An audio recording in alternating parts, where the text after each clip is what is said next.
नमस्कार दोस्तों, मेरा नाम है विकास गौतम और आप सभी का स्वागत है विकास कुमार एसजी चैनल पर। आज दोस्तों हम जो पढ़ने वाले हैं उस टॉपिक का नाम है तरंगे वेव्स। बहुत बढ़िया तरीके से दोस्तों इस पूरे टॉपिक को हम कवर करेंगे, तो ध्यान से पूरे टॉपिक को आप पढ़िएगा और पूरे वीडियो को ध्यान से देखिएगा। देखिए, सबसे पहले जो तरंग होती है वो क्या होती है उसके बारे में मैं बात करूँगा। तो तरंगे हम अगर लिखना चाहें दोस्तों, तो किसी माध्यम किसी माध्यम में उत्पन्न जो विक्षोभ होता है, मैं भी आपको समझाऊंगा एक एक लाइन, पहले आप सुनिएगा। किसी माध्यम में उत्पन्न विक्षोभ जो होता है दोस्तों, वो तरंगे कहलाता है। क्या कहलाता है? तरंगे कहलाता है। अब हमारे दिमाग में एक चीज आती है कि सर विक्षोभ क्या होता है। तो विक्षोभ का मतलब होता है दोस्तों यहाँ पर डिस्टरबेंस। ठीक है, क्या होगा? डिस्टरबेंस होगा। यानी जब भी किसी मीडियम में, जब भी किसी माध्यम में कभी भी डिस्टरबेंस होगा तो वहां पर वेव्स उत्पन्न होंगी, तरंगे उत्पन्न होती हैं, और यही इसकी डेफिनेशन है। ठीक है, अब देखो क्या होता है कि जब तरंगे संचरित होती है कहीं पर भी, जैसे इस तरीके से ये तरंग जा रही है, कहीं पर भी तरंगे संचरित होंगी, तरंगे आवागमन करेंगी, तो एनर्जी का ट्रांसफर होता है। याद रखेंगे इस बात को, अच्छा क्वेश्चन है कि जब भी कभी तरंगे संचरित करती हैं, तरंगों का कम्युनिकेशन होता है, तो वहां पर दोस्तों एनर्जी का ट्रांसफर होता है, लेकिन जो मीडियम होता है, जो माध्यम होता है, उसका ट्रांसफर नहीं होता है। ठीक है, एनर्जी का तो ट्रांसफर होता है लेकिन मीडियम का ट्रांसफर नहीं होता है। तरंगों को ढंग से समझने के लिए एक मैं आपको एक उदाहरण भी दे सकता हूँ। जैसे सपोज कीजिए दोस्तों, ये एक दीवार है। ठीक है, पूरे वीडियो को धैर्य से आपको देखना पड़ेगा तो आपके तरंगे बिल्कुल ढंग से समझ में आ जाएगा। ठीक है, ये एक दीवार है दोस्तों, यहाँ मैंने एक वॉल खड़ी करी है, दीवार खड़ी करी है, और यहाँ पे इस पर एक कील लगा दी है। मैंने कील को हथौड़े से ठोक दिया है, उस कील की एक रस्सी लगा दी है, और यहाँ पर मैंने एक आदमी खड़ा कर दिया है दोस्तों। ठीक है, अब ये आदमी जो है इस कील को इस रस्सी से खींचना चाह रहा है, लेकिन रस्सी इतनी ज़्यादा अंदर घुसी हुई है कि वो उस रस्सी के थ्रू, उस व्यक्ति के बल लगाने पर, फोर्स लगाने पर भी दोस्तों वो जो चीज़ है वो बाहर नहीं आ पा रही है। तो व्यक्ति क्या करता है?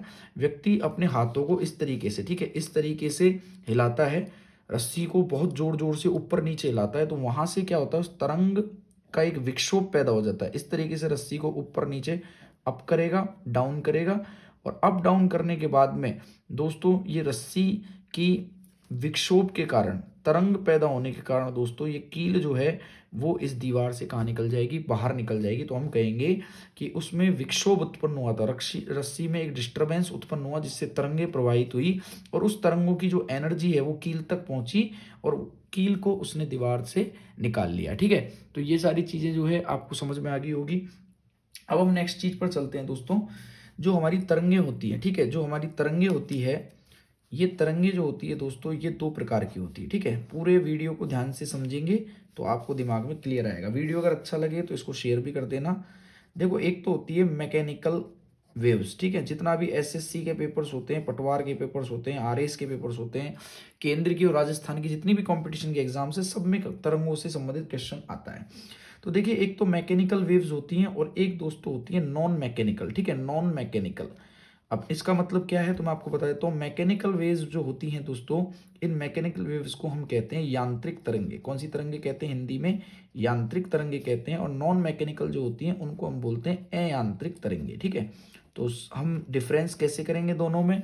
तो दोस्तों हम डिफरेंस करेंगे, देखिए कैसे, मैं आपको समझाता हूँ कि जिन भी तरंगों को मीडियम चाहिए होता है, ठीक है, जो तरंगे मीडियम रिक्वायरमेंट करती हैं, यानी जिन भी तरंगों को चलने के लिए माध्यम की आवश्यकता होती है, किसकी आवश्यकता होती है? माध्यम की आवश्यकता होती है, वो तो मैकेनिकल वेव्स कहलाती हैं। और जिन तरंगों को मीडियम इज नॉट रिक्वायर्ड, यानी माध्यम की आवश्यकता नहीं होती है, जिनको माध्यम की आवश्यकता नहीं होती है, वो अयांत्रिक तरंगे कहलाती हैं, और जिनको माध्यम की आवश्यकता होती है चलने के लिए, वो यांत्रिक तरंगे कहलाती है। जैसे मैं एक एग्जाम्पल आपको लूँ, तो यहाँ पर जो यांत्रिक तरंगे होती हैं उनमें दो प्रकार की तरंगे आप मान सकते हो। जैसे ध्वनि तरंगे होती हैं, तो ध्वनि तरंगे जो होती हैं वो भी यांत्रिक तरंगे ही होती हैं। इसके अलावा जो विद्युत चुंबकीय तरंगे होती हैं दोस्तों, वो अयांत्रिक तरंगे होती है। ठीक है, मैं लिख भी देता हूँ यहाँ पर कि जो ध्वनि तरंगे होती हैं, ये ध्वनि तरंगे जो होती है वो मैकेनिकल वेव्स हैं, और जो आपकी विद्युत चुंबकीय तरंगे हैं, इलेक्ट्रोमैग्नेटिक जो वेव्स हैं, विद्युत चुंबकीय जो तरंगे हैं दोस्तों, ये आपकी होंगी अयांत्रिक तरंगे, क्योंकि विद्युत चुंबकीय तरंगों को चलने के लिए माध्यम नहीं चाहिए, जबकि ध्वनि तरंगे जो होती है वो हमेशा ठोस, द्रव या गैस में ही चल पाती है, यानी उनको माध्यम चाहिए। तो यहाँ पर हम एक डिफरेंस और देख सकते हैं। देखिए, यांत्रिक तरंगे जो होंगी वो ठोस, द्रव तथा गैस, इन तीनों में चल सकती है, तीनों में प्रवाहित होंगी, फ्लो करेंगी, चल सकती है। लेकिन जो अयांत्रिक तरंगे होंगी दोस्तों, वो ठोस और द्रव की सतह पर चलेंगी, ठोस और द्रव की सतह पर ही चलेंगी, वो गैस की सतह पर नहीं चलेंगी। इस डिफरेंस को बिल्कुल ढंग से ध्यान रखिएगा। SSC CGL pre combined graduate level pre 2016 में आया हुआ सवाल है कि विद्युत चुम्बकीय तरंगे निम्न में से कौन से माध्यम में, कौन से मीडियम में ट्रेवल नहीं करती है। तो आपको ध्यान रखना है कि ये ट्रेवल नहीं करती है गैस में, ठीक है। ठोस, द्रव, गैस तीनों में प्रवाहित करेंगी यांत्रिक तरंगे, लेकिन अयांत्रिक तरंगे गैस को छोड़कर बाकी ठोस और द्रव दोनों की सतह पर चलेंगी, ठीक है। तो यहाँ तक आपके दिमाग में क्लियर हो गया होगा। अब हम आगे बढ़ते हैं दोस्तों। देखिए क्या हुआ कि जो यांत्रिक तरंगे होती हैं वो दो प्रकार की होती है। यहाँ से भी क्वेश्चन आता है, यांत्रिक तरंगे दोस्तों दो प्रकार की होती है, वो कौन कौन सी होती है। देखिए, एक तो होती है आपकी अनुदैर्ध्य तरंगे, लॉन्गिट्यूडनल वेव्स, ठीक है, अनुदैर्ध्य तरंगे।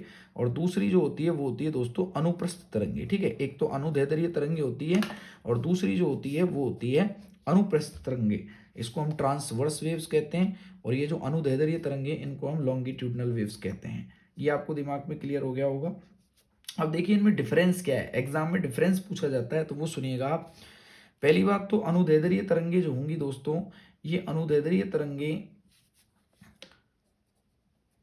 तरंग संचरण की दिशा में, किसकी दिशा में, तरंग संचरण की दिशा में माध्यम की गति में वृद्धि करेंगी, माध्यम की गति में क्या करेंगी, वृद्धि करेंगी। इसका मतलब क्या हुआ, इसका मतलब समझना आप, ये लाइन आपको समझ में नहीं आई होगी, मैंने 12th क्लास से उठाई है, लेकिन अब मैं आपको इसका अर्थ समझाता हूँ। देखिए सुनिएगा, इसमें क्या होता है, तरंग संचरण की जो दिशा होती है, अनुदैर्ध्य तरंगों के चलने की जो दिशा होती है दोस्तों, वो क्या होती है, माध्यम की गति की दिशा के समानांतर होती है, समांतर बोल सकते हैं, पैरेलल होती है, ठीक है। तरंग संचरण की दिशा जो होती है अनुदैर्ध्य तरंग की, वो माध्यम की दिशा के क्या होती है, समांतर होती है, यानी उधर की साइड ही क्या करती है, ग्रोथ करती है। और ये क्वेश्चन इंपॉर्टेंट है, ये ध्यान रखिएगा, ये क्वेश्चन इंपॉर्टेंट है, क्योंकि अनुदैर्ध्य तरंगों का ही उदाहरण मैंने भी आपको लिखाया था, ध्वनि तरंगे, जो यांत्रिक तरंगों का भी उदाहरण है, और यांत्रिक तरंगों में भी कौन सी तरंग है, अनुदैर्ध्य तरंग है, ठीक है। इसमें क्या होगा, तरंग संचरण की दिशा जो होगी वो माध्यम की गति के दिशा के बिल्कुल क्या होगी, समांतर होंगी, बिल्कुल पैरेलल होंगी, वो तो अनुदैर्ध्य तरंग कहलाएंगी। और अगर हम अनुप्रस्थ तरंगों की बात करें, ट्रांसवर्स वेव्स की बात करें दोस्तों, तो ये माध्यम की, ये तरंग संचरण जो इसमें होगा, ये माध्यम की दिशा जो होती है उसके लंबवत होता है। कैसा होता है दोस्तों, लंबवत होता है। यानी कहने का मतलब, अभी मैंने आपको एक एग्जाम्पल दिया था, ये वाला जो एग्जाम्पल दिया था दोस्तों, ये वाला जो एग्जाम्पल दिया था, ये वाला जो एग्जाम्पल, अब इसमें देखिए ये लंबवत है, पूरी टोटल क्या है, लंबवत है, इस तरीके से है, सारी इस तरीके से जा रही है। तो ये लंबवत जो है ये ट्रांसवर्स वेव है। कौन सी वेव है, ट्रांसवर्स वेव है, यानी ये तरंग जो है दोस्तों वो है आपकी अनुप्रस्थ तरंग। कौन सी तरंग है, अनुप्रस्थ तरंग है। तो इस बात का भी आपको ध्यान रखना है कि अनुदैर्ध्य और अनुप्रस्थ तरंगों में क्या डिफरेंस है हमारे सामने। अनुदैर्ध्य तरंगे वो होंगी जो समांतर चलेंगी माध्यम की गति की दिशा के, और अनुप्रस्थ जो होंगी वो कैसे चलेंगी, लंबवत चलेंगी। कैसे चलेंगी, लंबवत चलेंगी। तो ये भी आपको ध्यान रखना है। एक प्रकाश की जो गति होती है, प्रकाश की जो तरंग होती है, लाइट की जो रेज होती है, एक टॉपिक है आपके, लाइट की रेज हमेशा अनुप्रस्थ तरंगे मानी जाती है। कौन सी तरंगे मानी जाती है, अनुप्रस्थ तरंगे मानी जाती है, ठीक है। अब देखिए कुछ अपने को टर्म्स याद रखनी है, तो मैं आपको अगले पेज पर लेकर चलता हूँ। यहाँ तक के नोट्स आप इस वीडियो को बार बार देखकर बनाएं, चाहे तो अभी साथ में बनाएं या अभी समझ लीजिए और बाद में आप देखकर बना सकते हैं, ठीक है। देखिए क्या हुआ कि दो तीन टर्म्स आपको याद करनी, एक तो याद करनी है दोस्तों आवृत्ति, जिसको हम इंग्लिश में कहते हैं फ्रीक्वेंसी। क्या कहते हैं, फ्रीक्वेंसी कहते हैं। इसके अलावा एक आपको याद करना है यहाँ पर, आवृत्ति के बाद में आपको याद करना है यहाँ पर आयाम। क्या याद करना है दोस्तों, आयाम याद करना है, एम्पलीट्यूड। इसको हम फ्रीक्वेंसी कहते हैं, फ्रीक्वेंसी कहते हैं, और इस चीज़ को हम दोस्तों कहते हैं एम्पलीट्यूड, ठीक है। ये बहुत आते हैं सवाल एग्जाम में, इनके डिफरेंस भी पूछ लिए जाते हैं, तो आप ढंग से समझना इस चीज़ को। आवृत्ति क्या होगी, देखिए किसी भी स्रोत, चाहे वो ध्वनि का स्रोत हो या कोई सा भी स्रोत हो, किसी भी स्रोत के द्वारा 1 सेकंड में, कितने सेकंड में दोस्तों, 1 सेकंड में जो चक्कर लगाया जाता है, 1 सेकंड में जो लगाया गया चक्कर है उसको हम उसकी क्या कहते हैं, आवृत्ति कहते हैं। आप मान लो 20 कदम चल के और आप अपने घर के बाहर पहुंचे, तो इसका मतलब 20 कदम आपकी क्या होगी, फ्रीक्वेंसी होगी, आवृत्ति होगी। क्योंकि आप एक सेकंड में कितने चक्कर चलाए, एक सेकंड में आपने कितने चक्कर लगाए या कितने आपने कदम उठाए, 20 चक्कर उठाए या 20 कदम आपने उठाए या किसी ग्राउंड के 10 चक्कर आपने लगाए, तो वो आपकी क्या होगी, एक सेकंड के अंदर क्या होगी, फ्रीक्वेंसी होगी। कि मैं एक सेकंड में 20 चक्कर लगा सकता हूँ, एक सेकंड में एक चक्कर लगा सकता हूँ, एक सेकंड में आधा चक्कर लगा सकता हूँ। जितना भी चक्कर आपने लगाया है वो आपकी क्या कहलाएगी, फ्रीक्वेंसी कहलाएगी। ठीक है, अब यहाँ पर हम आवृत्ति की अगर बात करते हैं, देखिए यहाँ पर हम आवृत्ति की अगर बात करें तो आवृत्ति का जो मात्रक होता है दोस्तों वो होता है हर्ट्ज। क्या होता है, हर्ट्ज होता है, HERTZ, इसको शॉर्ट में हम HZ लिखते हैं कॉम्पिटिशन में। आवृत्ति का जो मात्रक होगा वो हर्ट्ज होगा। क्या होगा, हर्ट्ज होगा, है ना। अब देखो सुनो, क्या हुआ कि बीच में कमेंट आप नीचे वीडियो में कर सकते हैं। अगर कोई भी चीज़ आपको क्लियर नहीं दिख रही है, मैं दोबारा चाहे वीडियो बना दूंगा। अगर आपको क्लियर नहीं दिख रही है उस चीज़ में तो ध्यान रखें। अब दूसरी चीज़ क्या हुआ कि जो तरंग की आवृत्ति होती है, जो तरंग की आवृत्ति होती है, यहाँ पर एक न्यूमेरिकल का जो सूत्र आता है, एक रिलेशन आता है, फार्मूला आता है, वो भी आप याद रख सकते हैं। तरंग की जो आवृत्ति होती है ना, वो उस स्रोत की आवृत्ति पर डिपेंड करती है जिससे वो निकल रही है। देखिए मैंने अभी यहाँ क्या लिखा कि किसी स्रोत द्वारा एक सेकंड में लगाया गया चक्कर क्या कहलाता है, आवृत्ति कहलाता है। क्या कहलाता है, आवृत्ति कहलाता है। और यहाँ मैं बोल रहा हूँ कि तरंग की आवृत्ति स्रोत की आवृत्ति पर निर्भर करती है। तरंग की जो आवृत्ति होती है वो स्रोत की आवृत्ति पर क्या करती है, निर्भर करती है। कैसे निर्भर करती है, तरंग की आवृत्ति और स्रोत की आवृत्ति आपस में दोनों इक्वल होती है, दोनों क्या होती है, बराबर होती है। मैं आपको लिख देता हूँ यहाँ पर इंग्लिश में कि जो वेव की स्पीड होती है या तरंग की जो गति होती है वो क्या होती है, wavelength into frequency. Wavelength into frequency, यानी कहने का मतलब क्या हो गया, इसको मैं डिनोट करूंगा v से क्योंकि ये तरंग की चाल है। वेवलेंथ को हम डिनोट करते हैं f से और फ्रीक्वेंसी को डिनोट करते हैं हम लैम्बडा से। वेवलेंथ का मतलब यहाँ पर क्या हो गया, तरंग की लंबाई, और फ्रीक्वेंसी जो होता है उसका मतलब होता है तरंग की आवृत्ति। तो स्रोत की जो आवृत्ति होती है वो तरंग की आवृत्ति, तरंग की लंबाई पर डिपेंड करती है। तो यहाँ पर सूत्र जो हमारे सामने निकल के आया है वो निकल के आया v बराबर f लैम्बडा। और यहाँ पर कई प्रकार के सॉरी न्यूमेरिकल भी आ जाते हैं, तो वो सॉल्व करने में भी ये फार्मूला आपको काम आता है। जैसे मैं आपके सामने एक दोस्तों क्वेश्चन लेता हूँ। देखिए एक क्वेश्चन आपके सामने है, जैसे यहाँ ऊपर कर देते हैं इसको। एक क्वेश्चन है आपके सामने कि एक तरंग की जो वेवलेंथ है, यानी जो तरंग दैर्ध्य है वो 2 मीटर है, तथा जो आवृत्ति है सॉरी थोड़ा गला खराब हो रहा है 2-3 दिन से, इसलिए आवाज़ प्रॉपर नहीं आ रही होगी, उसके लिए माफ़ी चाहता हूँ।